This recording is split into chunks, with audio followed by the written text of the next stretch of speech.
Salam alaikum.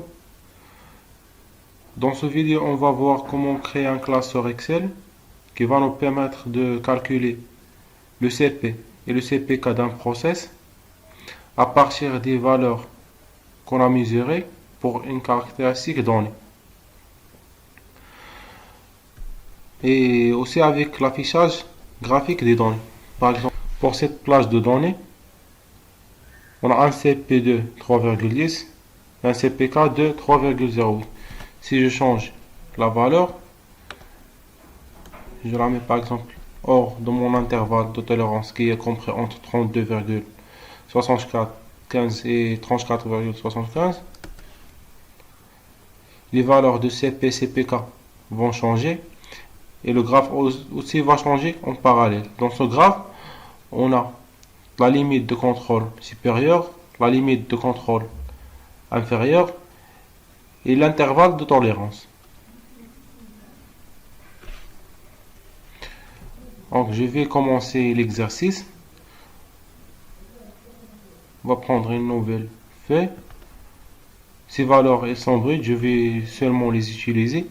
Ce sont 30 mesures d'une caractéristique X de votre process. On a aussi les caractéristiques à mesurer et l'intervalle de tolérance. Je vais les copier de ce tableau.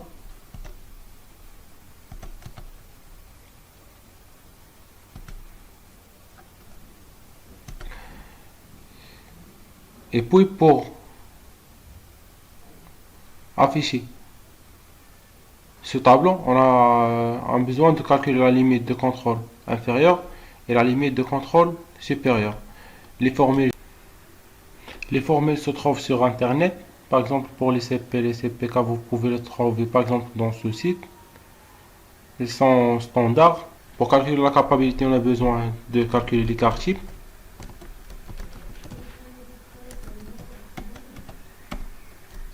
Et la moyenne.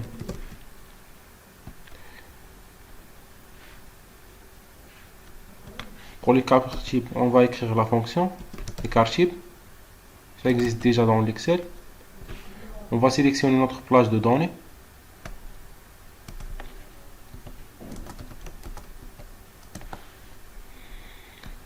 De même pour la moyenne.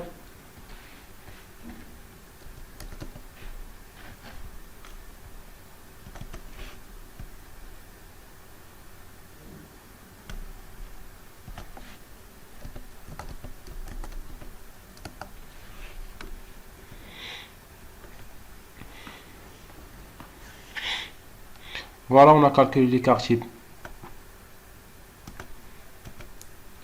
et la moyenne. On va ajouter la limite de contrôle supérieure et la limite de contrôle inférieure pour l'affichage du graphe.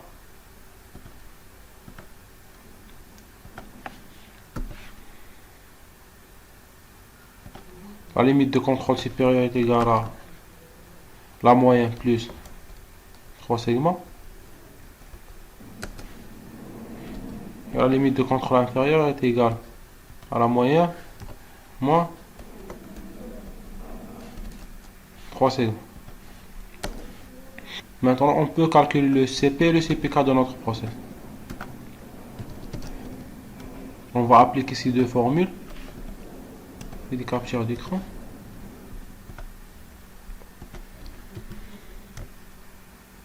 Pour le CPC, le max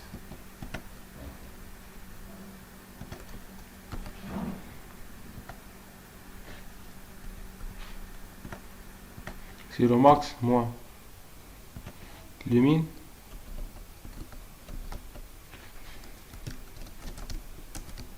divisé ou bien divisé sur 6 sigma comme la formule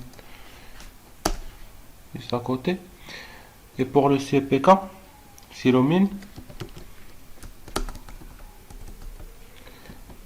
des deux valeurs. C'est la moyenne moins la limite min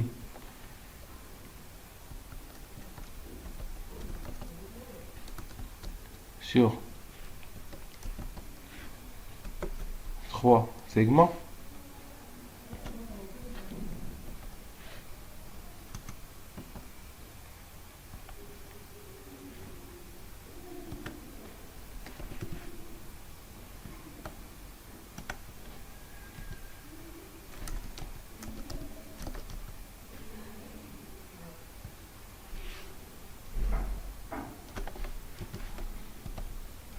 Ou bien c'est le max moins la moyenne.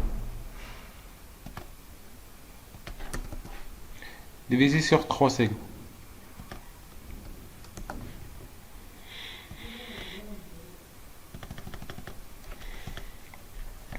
Voilà, on a calculé notre CP, CPK pour ce process.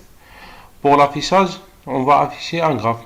Comme le graphe que j'ai montré auparavant. On a la limite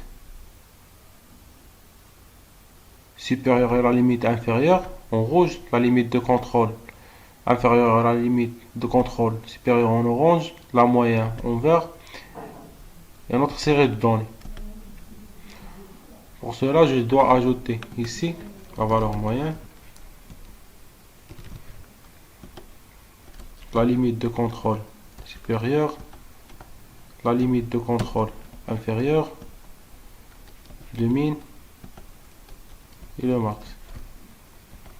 La moyenne, je l'ai déjà, cette valeur. La limite de contrôle supérieure, c'est déjà calculé aussi cette valeur. Et la limite de contrôle inférieure, cette valeur. Le min, on l'a ici.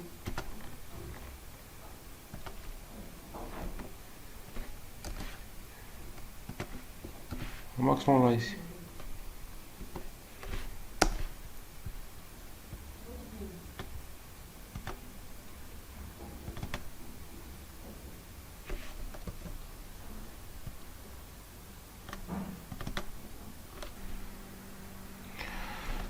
Voilà, après l'introduction de notre tableau, on va afficher maintenant notre graphe.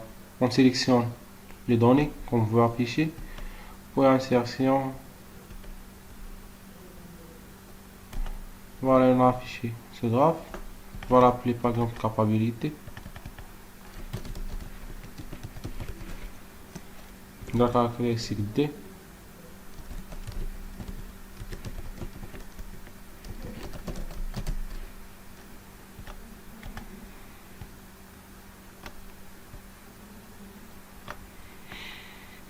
Et voilà l'exercice sur sa fin.